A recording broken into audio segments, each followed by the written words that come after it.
자, 그리고 이런 감정의 이면에는요, 난 이미 망했다 라는 그런 생각이 깔려있는 경우가 많아요. 고등학교 1학년 2학기 때 저를 만났는데 11월 모의고사에서 영어 8점을 맞았던 학생이 있어요. 그런데 이 친구가 이번에 수능을 봤거든요. 수학에서 하나 틀리고 탐구에서 하나 틀렸다는 겁니다. 나머지 다 맞았어요. 와. 안녕하세요. 청소년 고민 해결사 쿼바디스 1418 코칭 상담 연구소의 최충만 코치입니다. 제가 오늘은 공부를 포기하는 고등학생 그 심리와 해결책이라는 주제로 말씀을 드려보고자 합니다. 최근에 제가 만나고 있는 학생들 가운데 고등학교 1학년 학생들이 많습니다.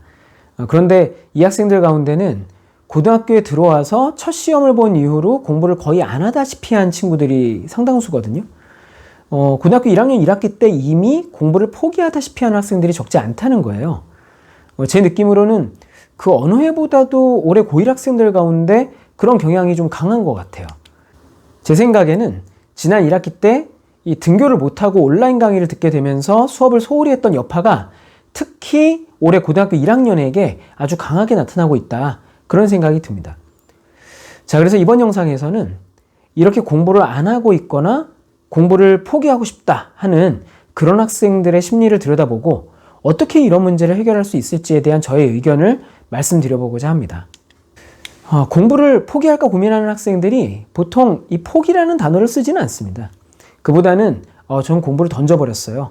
그냥 놔버렸어요. 뭐 이런 식으로 이야기하는 경우가 많죠. 저는 이런 학생들을 만나면 감정카드라는 걸 활용해서 요즘에 어떤 감정을 주로 느끼면서 하는지를 확인하곤 하는데요. 다양한 감정이 적혀 있는 카드 묶음에서 자기가 요즘에 느끼는 감정을 모두 골라보게 하는 거예요. 그러면은 이런 학생들이 대체로 비슷한 감정들을 고르곤 해요. 어떤 거냐면 막막하다, 우울하다, 후회스럽다, 두렵다, 불안하다, 답답하다, 혼란스럽다, 무기력하다, 걱정스럽다, 지루하다, 뭐 이런 식의 단어들입니다. 공부를 하나도 안 하면서도 겉으로는 아무렇지 않은 것처럼 보이는 학생들인데, 그런데 정작 감정카드를 골라보게 하면 거의 예외 없이 이렇게 어두운 감정들을 고르곤 한다는 거예요. 자기의 미래에 대한 걱정, 그리고 열심히 하지 않았던 과거에 대한 후회, 그리고 지금 당장 아무것도 할 수 없다는 어떤 무기력, 그리고 아무것도 하지 않는 데서 오는 지루함, 이런 것들이 이 학생의 내면에 가득 차 있습니다. 자, 그리고 이런 감정의 이면에는요, 난 이미 망했다 라는 그런 생각이 깔려있는 경우가 많아요. 첫 시험부터 잘 못 본 데다가 그 후로도 더 나아진 바가 없단 말이죠. 그러다 보니까 이제 다시 따라잡을 방법이 없다고 생각하는 거죠. 걔 중에는 자기가 나름 열심히 공부를 해봤다 이렇게 생각하는 학생들도 있어요. 근데 그런 학생이라면 더더욱이 앞으로의 시험에서 성적을 만회할 가능성이 별로 없다고 여기게 되거든요. 왜냐하면 열심히 해봤지만 안 되더라. 나보다 잘하는 애들이 저렇게 많은데 내가 여기서 더 열심히 한다고 해서 어떻게 쟤네들을 따라잡고 더 좋은 성적을 거둘 수 있겠느냐, 이런 식의 생각이 많은 거예요. 이런 생각들이 있으니까 당연히 막막하고 답답하죠. 그리고 변화의 가능성이 보이질 않으니까 걱정되고 불안하죠. 저는 이렇게 감정을 확인한 뒤에 다시 이제 욕구 카드라는 걸 활용해서 자기가 원하는 것이 무엇인가를 골라보게 하거든요. 다양한 욕구가 적혀있는 카드 묶음에서 자기가 필요로 하거나 원하는 것에 해당하는 단어들을 모두 골라보게 하는 거죠. 그러면은 역시나 비슷한 단어들을 고르곤 합니다. 꿈, 희망, 비전이라든가 삶의 의미, 보람, 목표, 발견, 자극, 배움, 성장, 능력, 자신감, 이런 단어들이 대표적인 단어들이에요. 이런 욕구랑 관련해서 공부를 포기할까 고민하는 학생들의 마음속에는 대체로 두 가지 생각이 숨어 있는 것 같아요. 첫째는 공부를 해야 할 이유를 모르겠다라는 거예요. 공부를 해야 할 이유라도 명확히 알면 그래도 공부를 해보겠는데 나는 도대체 왜 공부를 해야 되는지 모르겠다. 나한테도 공부를 해야 될 이유나 목표가 있었으면 좋겠다. 이런 식의 생각을 하는 거죠. 정말 공부가 재미가 없고 싫은데 공부해야 될 이유를 모르겠으니까 더더욱 공부를 안 하게 된다는 거예요. 자, 그리고 두 번째로는 이 학생들이 능력이나 자신감이라는 단어를 고르잖아요. 근데 그 마음속에는 난 능력이 부족하다라는 생각이 은연중에 깔려 있어요. 자기가 고등학교 첫 시험을 잘 못 본 이유가 노력이 부족해서라기보다는 능력이 부족하기 때문이라고 여기는 경향이 강하다는 거죠. 나는 다른 애들에 비해서 머리가 별로 좋지 않고 공부를 잘할 만한 능력이 부족한 것 같다. 그렇기 때문에 내가 공부를 열심히 한다 해도 어차피 좋은 등급을 받기는 힘들다. 뭐 이런 식의 생각을 품고 있는 경우가 많다는 겁니다. 그렇다면은 어떻게 해야 이렇게 공부를 포기할까 고민하는 그런 학생들이 다시 심기일전해서 공부에 도전할 수 있을까요? 제 경험으로는 4가지가 필요한 것 같아요. 첫 번째는 공부할 이유를 먼저 찾아야 됩니다. 공부가 정말 자신에게 필요하고 중요한가를 돌아봐야 되거든요. 그리고 그렇게 공부할 이유를 찾기 위해서는 뭐니 해도 진로 목표를 찾는 게 가장 중요합니다. 자신의 흥미나 능력, 가치에 맞는 진로 목표를 찾을 때 비로소 공부할 이유를 찾았다고 하는 학생들이 많습니다.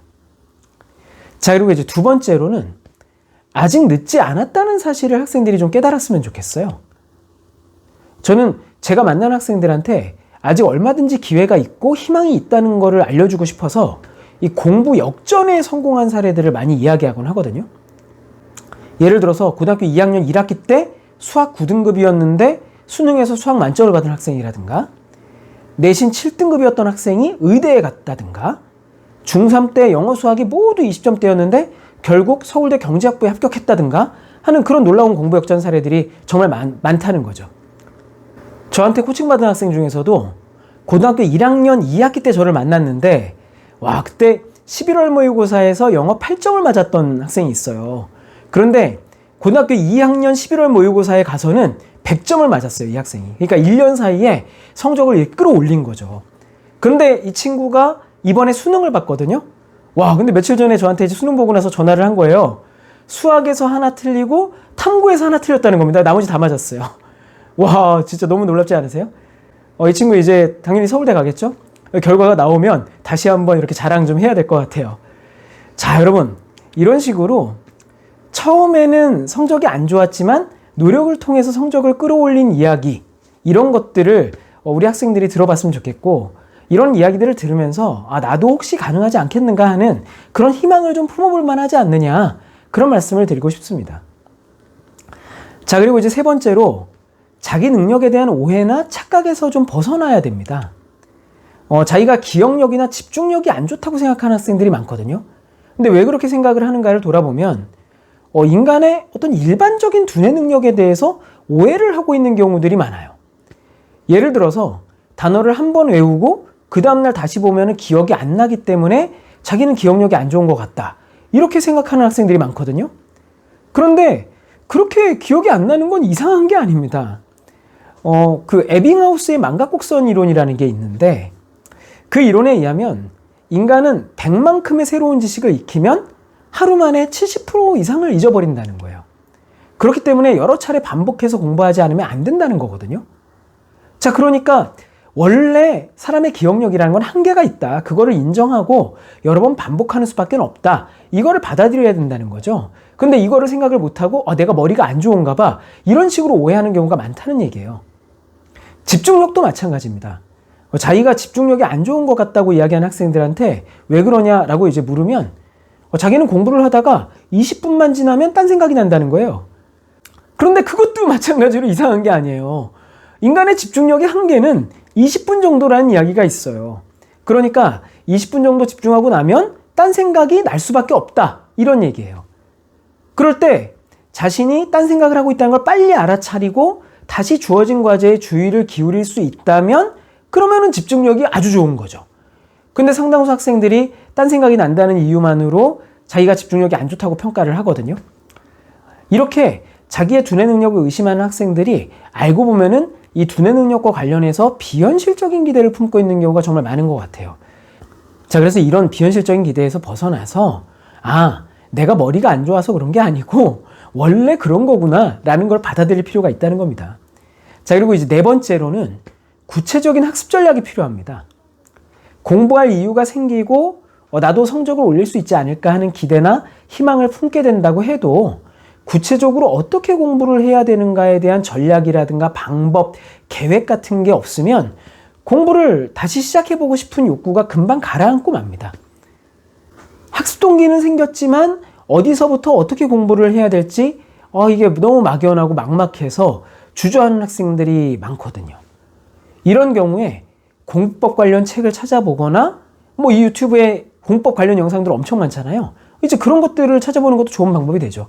혹은 뭐 저처럼 모든 과목의 공법을 다 다루는 이런 이제 학습 코치의 도움을 받는 방법도 생각해 볼 수는 있겠죠.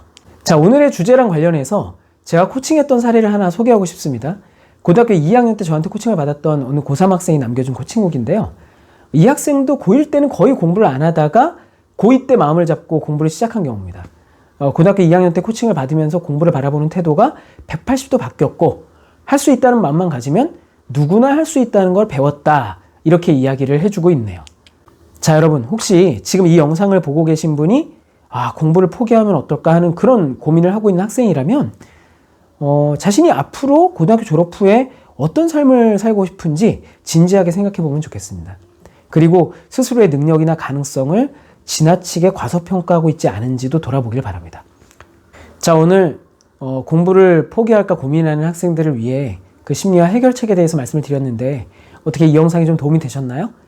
도움이 되셨다면은 좋아요와 구독 신청, 알림 설정 언제나 환영하고요.